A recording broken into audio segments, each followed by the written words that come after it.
Hey, how you doing there again, folks? You get a course, Brandon Wenzel. Come back at you, another offering off my sampler platter. Yes, indeed, folks, sampler review series videos I've been doing for a little while now. I go over there, try out food and drink items. I eat stuff, I drink stuff, then, folks, I'm going to talk about stuff. I'm going to let you know all that you need to know about hopefully delicious stuff. That time I'm doing this, folks, I'm not going to lie. This was just a happy circumstance. Like, it's one of those things where I'd had a product I'd been meaning to review for a while. I had another product that I was going to be reviewing, and I could sync the two up, make it simpatico. But we'll get to that. Folks, it's super simple format. I'm going to go over there, I'm going to try out food and or drink items for you. Whilst I'm doing so, I'm yammering on about it for a bit. Whilst I'm doing all that, I'm inside my truck, and whilst I'm doing all that, folks, hold for applause. I'm wearing a super cool shirt. And folks, when I wear super cool shirts, I always like to highlight the super cool shirt. What super cool shirt am I wearing for you today, folks? What happens to be my boom, one of my Static X shirts. What with, got Zero on the side, you got the guitarist, the drummer, and the bassist. It's a whole thing. But if you're unfamiliar with the band Static X, sort of an industrial quasi-nu metal band. I've always really been a big fan of their own personal moniker for what their music is, that being Evil Disco. I just think that's super badass. But yeah, they're a band that have been around since like the mid to late 90s, kind of, sort of when they had their big, sort of coming out party as a band.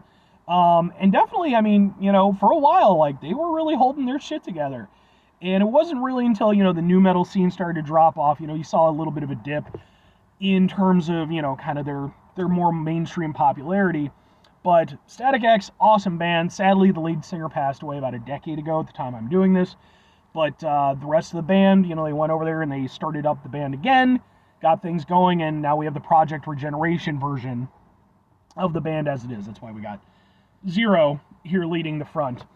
I really like them a lot. I've seen them perform live a few times. I actually have videos of said performances on this channel, just in case maybe you want to check them out. If nothing else, I'm always happy to go over there and kind of point you in the right direction as far as their music goes, because I think they're a great band. But anyway, what am I trying for you today, folks? Why are things simpatico? Well, folks, I just went out to Taco Bell. I was trying out their Omar Apollo's Disha Hot mystery or discovery box, right? It's a thing. There's hot sauce. It's a whole thing, right? So you got these Disha hot sauce packets that come with it. And I mentioned in that review that I might be reviewing some hot sauce coming up. And indeed, I am, but it's not Disha hot sauce. It's actually from a local company called Gindo's, I guess, or Gindo's? Not sure. But it's boom, it's this! This is their fresh pepper hot sauce green ghost flavor. And it's tangy and herbaceous on the palate with a fiery, nutty finish. Ooh. And so, yeah, this is, I guess they're a local local manufacturer out of Batavia, Illinois. So this is going to end up on my Eating Out Illinois playlist, which is a playlist for just highlighting Illinois stuff. And, yeah, man. So, first of all, let's get a thing for the thing. It looks like this. Ha, ha, ha, ha, ha, ha. And the way that this syncs up is I've got chips from the Discovery Box thing from Taco Bell. So I'm going to use these to go over there and try it out. Because I've had this sauce for a little while, but it was just like, okay, what am I going to put it on that'll be good for a review? And I feel like, these not very good tortilla chips from Taco Bell probably going to work out pretty well. So first thing I'm going to do, I'm going to try some just kind of by itself. Ooh, okay. It's a little bit, crap. Okay. Ooh, that's got a nice little kick to it. As I went over there and got some stuff on my beautiful shirt. Oh, well, I needed to go over there and clean this shirt anyway. That's why you wear black shirts, folks. It helps out a lot, trust me. Okay, yeah. That's got some nice flavor to it. You can taste the peppers for sure. And then, I will say I'm a little bit surprised. I was kind of with the ghost pepper aspect of it. I was expecting, well, I mean, they call it green ghost. I'm assuming that there's like a ghost pepper aspect to it. Yeah, there's a ghost pepper aspect to it. Okay. I was expecting a little bit more oomph, but I think there's one of those things where they probably went over there and, use it more. Ghost pepper has a really good flavor to it. and it has some real heat to it, but it kind of builds up. And I feel like they're using it, sparingly for obvious reasons, because you want people to actually eat it. So let's put a little bit on a chip here.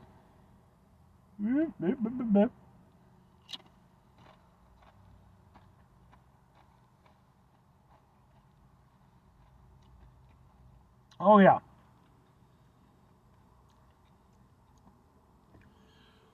There it is. Here I was going over there saying, oh, yeah, the ghost pepper aspect does it.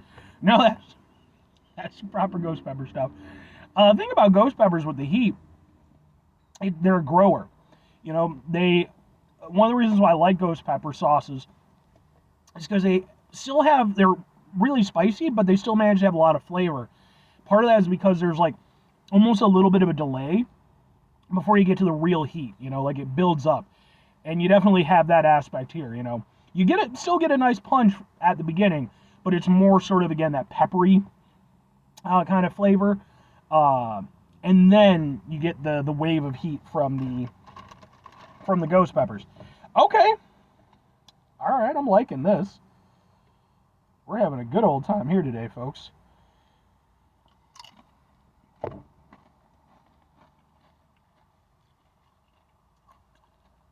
Yeah, it's a really nice hot sauce. It's a really nice hot sauce. I was kind of surprised a little bit. It's a little bit somewhat more watery. And mind you, I'm not saying it's watered down.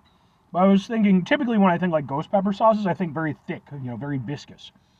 This obviously a little bit more fluid to it.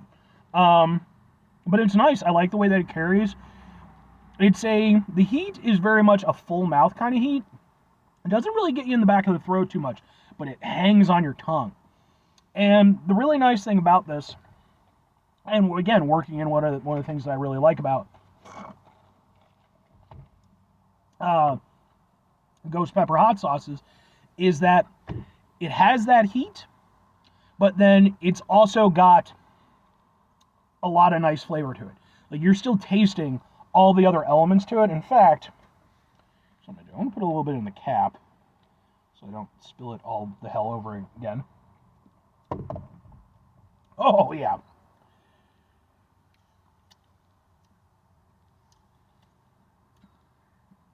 And basically, and now that I'm kind of thinking about it, the green ghost aspect of it, it basically tastes like a very, very punchy verde sauce, which again makes sense with the green ghost. That's what that is. Okay. So yeah, you've got like the chili flavor, and it's nice, it's vibrant, it's got a nice heat to it. I like this a lot. This is really good sauce. But 2 questions have to be asked. Would I get it again? Would I recommend it?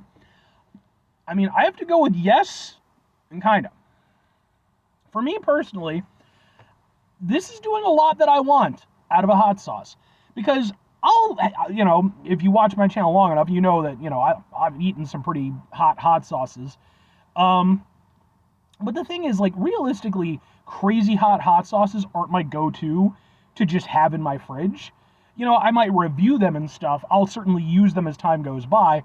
But realistically, I like my hot sauces to have some kick, like a noticeable kick.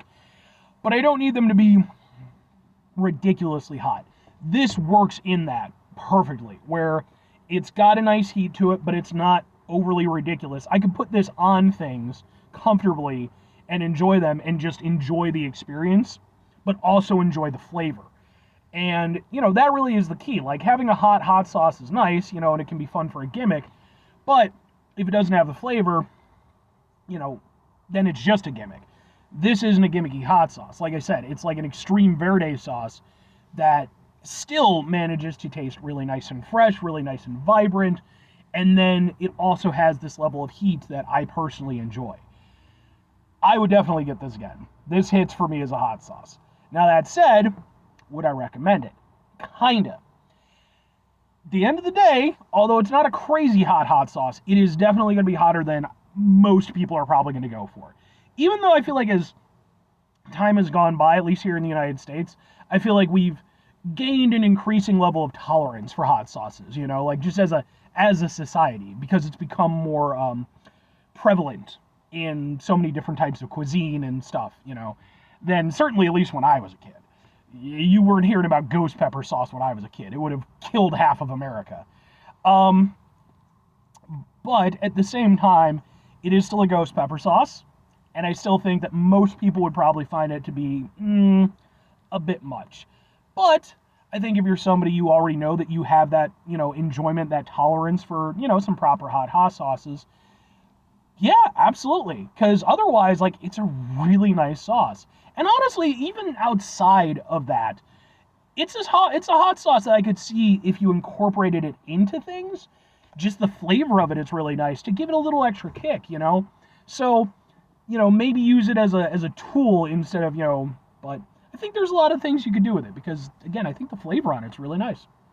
But anyway, 5 things before I get out of here. Have yourself a great rest of your day, spectacular rest of your week, monumental rest of your month, stupendous rest of your year, folks. Go over there, have yourselves a truly locally source-tastic rest of your life because, yay, local stuff.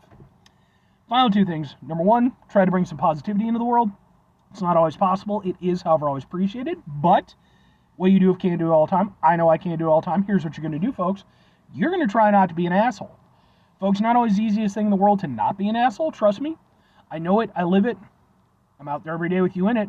Life can be stressful and frustrating and just bullshit sometimes, folks. And when we find ourselves in situations where we have to deal with said bullshit, it's important we go over there whenever possible. Take a step back. Try to mitigate the level of assholishness in our lives. Hopefully, do better for ourselves and for those around us. Very final thing, folks, do the thing. Whatever the thing is for you, that's what I want you to go out and do. Folks, do you have any, specialty hot sauces that you're a big fan of? I kind of asked this in the previous review where I asked, do you have any favorite hot sauces? But I'm being a little bit more specific with this one. I'm not talking about Tabasco or, Sriracha, the ones that kind of everybody knows. Do you have any, small batch stuff or local ones that are, just, but you have a great deal of fondness for? I'd be really interested to hear about it because, it's cool when you have, those little things that are just more specific to you. But anyway,